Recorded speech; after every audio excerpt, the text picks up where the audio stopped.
উৎসবের আবহকে মুহূর্তে শ্মশানে পরিণত করে মধ্যপ্রাচ্যের বুক চিরে শুরু হয়েছে যেন এক প্রলয়ঙ্কারী যুদ্ধ।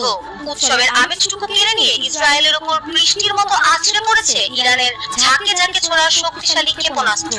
রবিবার ভোরে ইরানের ইসলামী বিপ্লবী গার্ড বাহিনীর এই রণহুঙ্কারে লণ্ডভণ্ড হয়ে গেছে ইসরায়েলের দক্ষিণাঞ্চলীয় শহর আরাদ। ভোরের আলো ফোটার আগেই 450 কেজি ওজনের দানবীয় ওয়ারহেড যখন আরাদের জনবসতিপূর্ণ এলাকায় আঘাত হানে, তখন পুরো শহর এক বিভৎস নরককুণ্ডে পরিণত হয়েছে। বিস্ফোরণের প্রচন্ডতায় বহুতল ভবনগুলো তাসের ঘরের মতো ধসে পড়েছে। রাজপথের বুক চিরে তৈরি হয়েছে বিশাল সব গর্ত। আইডিএফ পর্যন্ত স্বীকার করতে বাধ্য হয়েছে যে তাদের তথাকথিত অভেদ্য আকাশ প্রতিরক্ষা ব্যবস্থা এই প্রলয় রুখতে পুরোপুরি ব্যর্থ হয়েছে। ক্ষেপণাস্ত্রের সরাসরি আঘাতে মুহূর্তে